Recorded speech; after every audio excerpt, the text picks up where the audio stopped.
ಈಗ ಕಡಲೆ ಬೀಜದ ಚಟ್ನಿ ಪುಡಿ ತೋರಿಸ್ತೀನಿ. ಕಡಲೆ ಬೀಜ ಚೆನ್ನಾಗಿ ಹುರಿದು ಸಿಪ್ಪೆ ತೆಗೆದು ಒಂದು ಅರ್ಧ ಕೆ ಜಿಯಷ್ಟು ಇಟ್ಕೊಂಡಿದ್ದೀನಿ.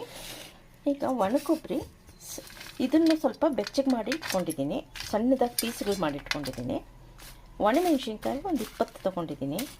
ಬೆಳ್ಳುಳ್ಳಿ ಒಂದು 2 ಗೆಡ್ಡೆಯಷ್ಟು ಬೆಳ್ಳುಳ್ಳಿ ಸುಲಿದು ಇಟ್ಕೊಂಡಿದ್ದೀನಿ. ಲಾಸ್ಟ್ಗೆ ಬೆಳ್ಳುಳ್ಳಿನೂ ಮತ್ತು ಹುಣಸೆಹಣ್ಣು ಸ್ವಲ್ಪ ಬೆಚ್ಚಗೆ ಮಾಡ್ಕೊಂಡಿದ್ದೀನಿ.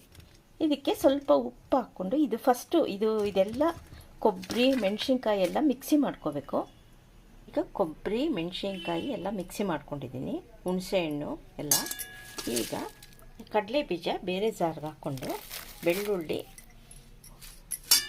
ಕರಿಬೇವು, ಕಡಲೆ ಬೀಜ, ರುಚಿಗೆ ತಕ್ಕಷ್ಟು ಉಪ್ಪು ಹಾಕ್ಕೊಂಡು ಇದನ್ನು ಮಿಕ್ಸಿ ಮಾಡ್ಕೋಬೇಕು.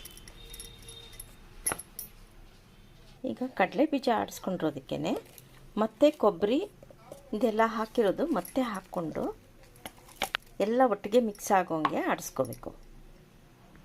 ಎಲ್ಲ ಮಿಕ್ಸಿ ಮಾಡಿ ಹಾಕ್ಕೊಂಡು ಸ್ವಲ್ಪ ಎಣ್ಣೆ, ಸಾಸಿವೆ, ಇಂಗು, ಕರಿಬೇವು ಹಾಕ್ಕೊಂಡು ಒಗ್ಗರಣೆ ಮಾಡಿಕೊಂಡು ಚೆನ್ನಾಗಿ ಕೈಯಲ್ಲಿ ಕಲಸಿ ಒಂದು ಬಾಟ್ಲಿಗೆ ಡಬ್ಬಿಗೆ ಹಾಕಿಟ್ಕೊಂಡ್ರೆ ನಿಮ್ಗೆ ಯಾವಾಗ ಬೇಕಾದ್ರೂ ದಿಢೀರ್ ದೋಸೆ, ಚಪಾತಿ ಏನಕ್ಕೆ ಬೇಕಾದ್ರೂ ಅನ್ನಕ್ಕಾದರೂ ತಿನ್ಬೋದು. ಇದು ಚಟ್ನಿ ಪುಡಿ ಹಾಕ್ಕೊಂಡು ಸ್ವಲ್ಪ ನೀರು ಹಾಕಿ ಕಲಿಸ್ಕೊಂಡ್ರೆ ಚಟ್ನಿನೇ ಆಗುತ್ತೆ. ಕಡಲೆ ಬೀಜ ಚಟ್ನಿ ಥರನೇ ಇರುತ್ತೆ. ನೀವು ಮುದ್ದೆ ಎಲ್ಲದಕ್ಕೂ ತಿನ್ಕೋಬೋದು. ದಿಢೀರ್ ಚಟ್ನಿ ಆಗುತ್ತೆ, ರೆಡಿ ಆಗುತ್ತೆ. ಅರ್ಜೆಂಟಿಗೆ ಬೇಗ ಮಾಡ್ಕೋಬೋದು. ಬೇಕಾದ್ರೆ ನೀರಾಗಿ ಕಲಸಿ ಮಾಡ್ಕೋಬೋದು. ಚಟ್ನಿ ಪುಡಿ ರೆಡಿ, ಕಡಲೆ ಬೀಜದ ಚಟ್ನಿ ಪುಡಿ.